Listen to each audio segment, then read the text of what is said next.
Hi hello வணக்கம் and welcome to Vishnu Varshan R and நான் உங்கள் விஷ்ணு வர்ஷன். இன்னைக்கு நம்ம சேனலில் என்ன வீடியோ பார்க்க போகிறோன்னு பார்த்தீங்கன்னா ஃபின்ச்சஸ்க்கான மான்சூன் கேர் தான் பார்க்க போகிறோம். வின்டர் கேர்னு சொல்லலாம் ஆர் ரெய்னி சீசன் கேர்னு கூட சொல்லலாம். ஃபின்ச்சஸ் பொறுத்த அளவுக்கு பார்த்தீங்கன்னா மான்சூன் சீசன் ரெய்னி சீசனில் வந்து நம்ம கேர் எடுத்து பார்த்துக்கணுமானா ஒரு ரெண்டு விஷயத்தில் மட்டும் சும்மா ஒரு பேசிக் கேர் எடுத்துட்டோம் அப்படின்னா வந்து எந்த ப்ராப்ளமும் கிடையாது. இந்த ரெண்டு கேர் பார்த்தீங்கன்னா பொதுவாகவே நம்ம நார்மலாக எப்பவும் கேர் எடுத்துக்கிறது கூட இந்த கேரும் செஞ்சுட்டு இருந்தீங்கன்னா தனியாக எந்த கேரும் செய்யணுங்கிற அவசியம் கிடையாது. பட் நீங்கள் இந்த கேர் செய்யாமல் இருந்தீங்கன்னா இது வந்து உங்களுக்கு தனியாக மான்சூன் கேர்னு ஒன்று செய்கிற மாதிரி ஒரு எக்ஸ்ட்ரா ஸ்டெப் ஆட் பண்ணுற மாதிரி தெரியும். பட் இந்த இதை வந்து மான்சூன் இல்லை மற்ற எல்லா டைம்லையுமே வந்து ஃபாலோ பண்ணலாம். ஸோ அதுதான் வந்து ஆக்சுவலி ஃபின்ச்சஸ்க்கும் வந்து ரொம்ப பிடிக்கும். ஸோ இப்போ அது என்னென்ன அப்படின்னு பார்த்துடலாமா?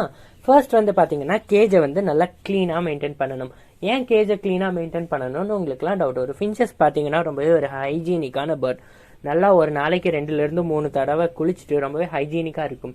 நம்ம கேஜுக்கு கீழே வச்சிருக்க ட்ரே ஆகட்டும், அப்படி இல்லைன்னா நியூஸ் பேப்பர் போட்டு வச்சிருந்தா அந்த நியூஸ் பேப்பர் ஆகட்டும், நியூஸ் பேப்பரை டெய்லி ஒரு டைம் வந்து சேஞ்ச் பண்ணணும். அதுக்கப்புறமா கீழே வச்சிருக்க அந்த ட்ரேவையும் வந்து நல்லா வாஷ் பண்ணிட்டு வைக்கணும்.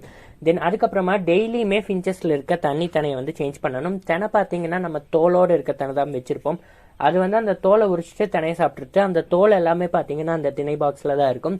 அதையும் எடுத்து க்ளீன் பண்ணிட்டு ரெகுலராக டெய்லி சேஞ்ச் பண்ணணும். அதுக்கப்புறமா வாட்டரும் வந்து நம்ம சேஞ்ச் பண்ணணும். வாட்டர் வந்து பார்த்தீங்கன்னா நீங்கள் குளோரினேட்டட் வாட்டர் வந்து வைக்கக்கூடாது. ஃபின்ச்சஸ்க்கு குளோரினேட்டட் வாட்டர் வந்து பிடிக்காது. அதனால குளோரினேட்டட் இல்லாத நம்ம நார்மல் ட்ரிங்கிங் வாட்டர் தான் வந்து ஃபின்ச்சஸ்க்கு வைக்கணும்.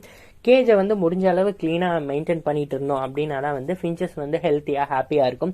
நம்ம வந்து ஃபின்ச்சஸ் வந்து ஜாலியாக ஹாப்பியாக இருக்கணும்னா வந்து அதுக்கு அந்த ஏணி, அதுக்கப்புறமா ஊஞ்சல், அது மாதிரியான திங்ஸ் வாங்கி மாட்டணும்னு அவசியமே கிடையாது. அது இருக்க அந்த கேஜியும் அந்த கேஜி சுற்றி இருக்க அடுத்த சரௌண்டிங்ஸையும் வந்து முடிஞ்ச அளவு நம்ம க்ளீனாக வச்சிருந்தோம் அப்படின்னாலே வந்து ஃபின்ச்சஸ் வந்து ரொம்பவே ஹாப்பியாக இருக்கும்.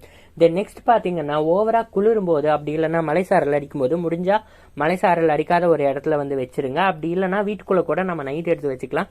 ஏன் ஓவரா குளிரும் போது வந்து ஒரு துணி வச்சு கவர் பண்ணணும் அப்படின்னு சொல்றேன்னு பார்த்தீங்கன்னா ஃபின்ச்சஸ் எல்லாமே வந்து பார்த்தீங்கன்னா நல்லா மலைக்காடுகள்ல இருந்து வளர்ந்து வந்த பறவைகள் தான். மலைக்காடுகள்ல இருந்தது அப்போ இந்த குளிருக்கு தாங்காதா அப்படின்னு உங்களுக்குலாம் சந்தேகம் வரும்.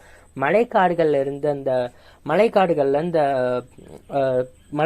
இருக்க மலைகள்ல எல்லாம் சின்ன சின்ன பொந்துகள் குகைகள்லாம் இருக்கும் இல்லைங்களா, அதுலதான் இந்த ஃபின்ச்சஸ் இருக்கும். அங்க இருந்தது இங்க வந்து சர்வைவ் ஆகாதான்னு உங்களுக்கு டவுட் வரும். அப்படி இருந்த ஃபின்ச்சஸை நம்ம கொண்டு வந்து சயின்டிஸ்ட் எல்லாம் லேப்ல வச்சு நிறைய ப்ராசஸ் பண்ணி அதில் ஹார்மோன் சேஞ்சஸ் எல்லாம் பண்ணி நிறைய ப்ரீடிங் ப்ராசஸ்லாம் பண்ணி நம்ம வீட்டில் வளர்த்துறதுக்கு ஏற்ற மாதிரியான ஒரு சேஞ்சஸ் அதோட டிஷ்யூஸ்லாம் சேஞ்சஸ் பண்ணி தான் நம்ம வந்து நர்சரி ஷாப்ஸ்க்கு அங்கிருந்து தான் வந்து அப்படிதான் வந்து கொஞ்சம் கொஞ்சமாக இந்த ஃபின்ச்சஸ் வந்து எல்லா ஏரியாக்கள்லையும் பரவச்சு. அப்படி இருக்கும்போது அது வந்து கொஞ்சம் குளிர் தாங்காத ஒரு பறவை அப்படி வந்து அதை பண்ணிட்டாங்க. ஸோ அதனால வந்து நம்ம மெலிசான ஒரு துணியை வச்சு கேஜை கவர் பண்ணணும். ஏன் மெலிசான துணி வச்சு கேஜை கவர் பண்ணணும்னு பார்த்தீங்கன்னா ஏர் சர்க்குலேஷனும் இருக்கணும், அட் த சேம் டைம் அதுக்கு குளிரவும் கூடாது. அதனால தான் மெலிசான துணியை வச்சு நான் வந்து கவர் பண்ண சொன்னேன். அதுக்கு வந்து ரொம்ப அடைச்சு வச்ச மாதிரி வந்து ஃபின்ச்சஸ்க்கு இருந்தால் வந்து பிடிக்காது. இப்போ உங்களையே ஒரு ஜன்னல் திறந்த ரூம்குள்ள உட்காருன்னு சொல்றதுக்கும் கதவு ஜன்னல் எல்லாம் சாத்தி வச்ச ஒரு ரூம்குள்ள ஃபேன் போடாமல் உட்காருன்னு சொல்றதுக்கும் வித்தியாசம் இருக்கு இல்லைங்களா? அது மாதிரி தான். தென் அடுத்தது வந்து நம்ம ஃபாலோ பண்ண வேண்டியது என்னன்னு பார்த்தீங்கன்னா ஃபுட்டு தாங்க.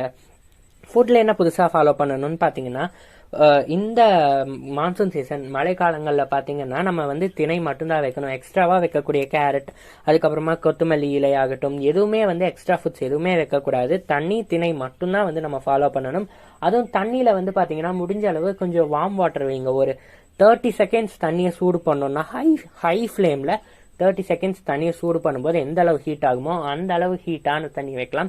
அதுவும் நார்மல் டைமில் வேண்டாம். கொஞ்சம் ஓவரா நீங்களே நம்மளுக்கு குளிருதே ஸ்வெட்டர் போடணுமோ அப்படி இல்லைன்னா ஒரு டீ குடிச்சா நல்லா இருக்குமோன்னு ஃபீல் பண்ணுவீங்கல்ல, அந்த டைமில் வந்து அதுக்கு வந்து வாட்டர் அது மாதிரி சேஞ்ச் பண்ணுவீங்க. பட் ஏன்னா ஃபின்ச்சஸ் வந்து என்னதான் குளிர் என்னதான் இதாக இருந்தாலும் ஒரு நாளைக்கு 2 தடவை குளிச்சிரும். ஸோ அப்படி இருக்கும்போது வந்து அது டக்குன்னு இதாகும்போது பார்த்தீங்கன்னா டக்குன்னு அது வந்து வாட்டர் வந்து கொஞ்சம் ஜில்லுன்னு இருந்ததுன்னா டக்குன்னு ஜில் வாட்டரில் அது வந்து குளிக்கும்போது டெம்பரேச்சர் வந்து டக்குன்னு ரைஸ் ஆகும், டிக்ரீஸ் ஆகும். அப்படி ஆகும்போது பார்த்தீங்கன்னா சடனாக அதுக்கு ஹார்ட் அட்டாக் அப்படி இல்லைன்னா ஹார்ட் ஸ்ட்ரோக் வர்றதுக்கான வாய்ப்புகள் இருக்குது. அதனால தான் கொஞ்சம் ஹீட்டான வாட்டர் வந்து நான் வைக்க சொன்னேன். அதுக்குன்னு ரொம்ப ஹீட்டெல்லாம் இல்லை, ஒரு 30 செகண்ட்ஸ் வந்து ஹை ஃப்ளேமில் வந்து சூடாச்சுன்னா எந்த அளவு ஆகுமோ அந்த அளவு இருந்தாலே போதும். தென் அடுத்தது வந்து பார்த்தீங்கன்னா அந்த வாட்டரில் வந்து ஒரு 4-5 துளசி இலைகளை வந்து பிச்சு போடலாம். அப்படி இல்லைன்னா கற்பூரவள்ளி இலையை வந்து பிச்சு போடலாம். எதுக்காக இதுன்னு பார்த்தீங்கன்னா இது வந்து தண்ணியில் இருக்க பாக்டீரியாஸையும் சாகடிக்கும். ஆஸ் வெல் ஆஸ் வந்து பார்த்தீங்கன்னா குளிரில் வந்து பார்த்தீங்கன்னா ஃபின்ச்சஸ்க்கு வந்து குளிர்காலங்களில் ஃபின்ச்சஸ்க்கு வந்து பார்த்தீங்கன்னா சளி பிடிக்கும், டயரி ஆகும். அப்போ சளி பிடிக்கும் போதெல்லாம் பார்த்தீங்கன்னா மூக்கில் இருந்து அதுக்கு வந்து பாத்தீங்கன்னா அந்த லிக்விட் வந்து ஃப்ளோ ஆகும். ஸோ அதெல்லாத்தையும் தடுக்கிறதுக்கு தான் வந்து நம்ம துளசி அதுக்கப்புறமா கற்பூரவல்லியை ஆட் பண்றோம்.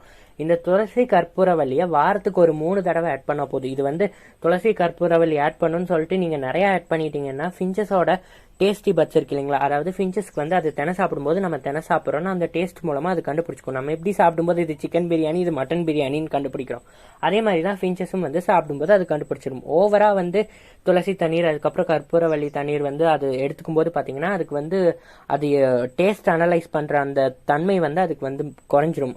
அதனால எந்த விதமான ஆபத்தும் அதுக்கு ஏற்படாது, இறக்காது. ஆனா அதுக்கு வந்து டேஸ்ட் தெரியாது, அவ்வளவுதான். இதுதான் வந்து ஃபின்ச்சஸ்க்கான மான்சூன் கேர். இந்த தகவல் உங்களுக்கு பயனுள்ளதா இருக்கும்னு நம்புறேன். அதுக்கப்புறமா இந்த துளசி கற்பூரவல்லி வந்து எவ்வளவு ஆட் பண்ணணும்னு உங்களுக்கு ஒரு டவுட் வரும். ஒரு 4ல இருந்து 5 இலை, அப்புறம் கற்பூரவல்லியா இருந்தா சும்மா ஒரு இலைய சும்மா 4 3 பிச்சு போட்டா போதும். இந்த தகவல் உங்களுக்கு பயனுள்ளதா இருக்கும்னு நம்புறேன். தேங்க்ஸ் ஃபார் வாட்சிங். நன்றி, வணக்கம்.